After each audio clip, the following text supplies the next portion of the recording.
हे जे म्हणजे विचार कर, त्याने त्या संबंधित व्यक्तीला किती त्रास दिला असेल की त्यांनी माँसाहेबांच्या पुतळ्यावर अशा पद्धतीची हरकत करण्याची हिंमत केली. म्हणून बोलतो ना, हे उद्धव ठाकरे आणि आदित्य ठाकरे त्यांचा मुलगा हे दोन्ही श्री 420 आहेत. लोकांना फसवणं आणि सर्वात मोठे दोघंही फ्रॉड आहेत. आणि अशा लोकांमुळे आज बाळासाहेब ठाकरे आणि माँसाहेबांची जे नावाची जी बदनामी होते ना, त्याचं मुख्य कारणच उद्धव ठाकरे आणि आदित्य ठाकरे आहे. त्याला पहिल्या 420च्या फ्रॉड केसमध्ये उद्धव ठाकरे आदित्य ठाकरेला अटक करा पहिलं, अशी मागणी मी पहिलं सरकारकडे जाऊन करणार आहे. किंवा पहिलं करा, कारण हे असे फ्रॉड अगर समाजामध्ये फिरायला लागले आणि फसवलं कोणाला, मराठी माणसालाच फसवलं. मराठी माणसाच्या नावाने घाणेरडं राजकारण करणारे मग तो पावस करत ना, कोण होता तो? मराठीच होता ना.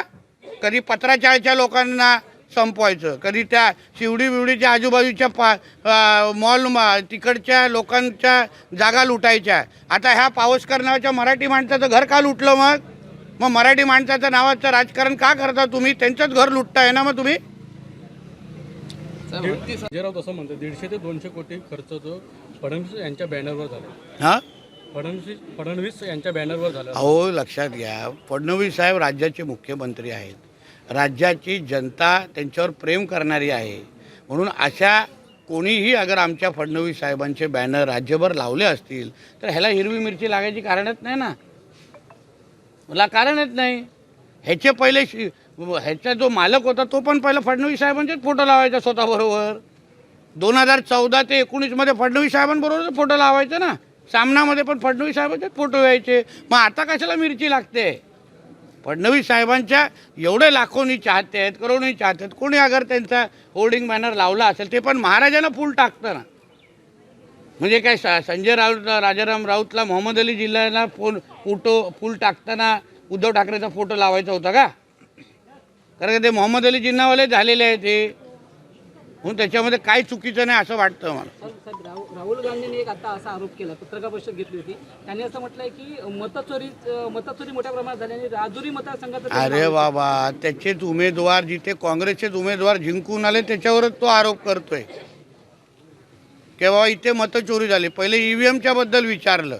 EVM बद्दल काय झालं नाही तर मतचोरीबद्दल विचार. आता जेव्हा ह्या लोकांकडे मोदी साहेबांच्या विरोधात ह्यांच्याकडे काही प्रश्न नसल्यामुळे, हे लोकांकडे काही मुद्दे नसल्यामुळे आणि लोकांच्या तुम्ही लोकशाही प्रधान आमच्या भारत देशावरच प्रश्नचिन्ह उभं करतायत.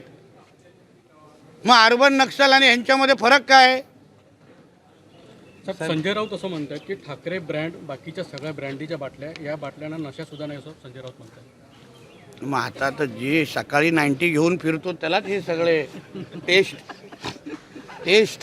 माहिती असेल ना. आता बरोबर आहे. आता विश्लेषण संजय राजाराम राऊतने एवढं चांगलं केलेलं आहे. ब्रँडी कुठली, देशी कुठली, 90 कुठली, हे त्याच्याकडून अपेक्षित आहे. बरोबर आहे.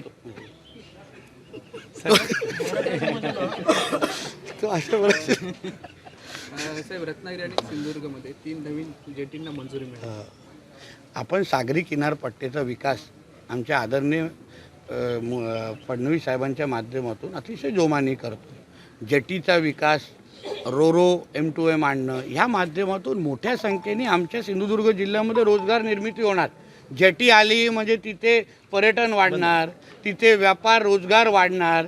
त्याच्यामुळे स्थानिकांना अजून नोकऱ्या मिळणार, अजून नोकरीची संधी भेटणार, व्यवसायाची संधी भेटणार. म्हणून माझ्या सिंधुदुर्गाच्या एकही तरुणी गोवाकडे, मुंबई, पुणे, नाशिककडे नोकरीसाठी जाता कामा नये, अशा पद्धतीचं नियोजन आमचं महायुतीचं सरकार करत आहे. साहेब, लाडकी बहीण योजनेत 4,800 कोटीचा घोटाळा झाला असं सुप्रिया सुळे यांनी आरोप केला. आता आरोप करणाऱ्या लोकांनी पहिलं सिद्ध करायला पाहिजे ना. कारण त्यांचे राष्ट्रवादी शरद पवार गटामधलेच लोकांना किती लाभार्थी आहेत त्या याद्यामध्ये, ती पण यादी जरा तपासली पाहिजे.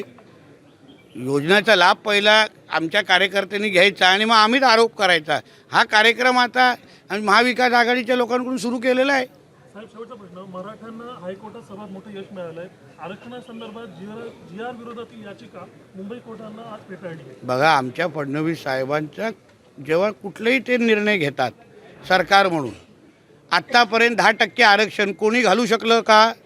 म्हणून आम्ही बोलतोय फडणवीस साहेबांच्या नेतृत्वावर विश्वास ठेवून सगळ्याच समाजाने एकत्र येऊन हिंदू म्हणून पुढे आलं पाहिजे. कारण का फडणवीस साहेब कुठलाही निर्णय, त्या फडणवीस साहेबांचा कुठलाही निर्णय हा कुठलाही प्रत्येक कोर्टाचा अभ्यास करून योग्य पद्धतीने मार्ग काढूनच तो निर्णय घेतला जातो.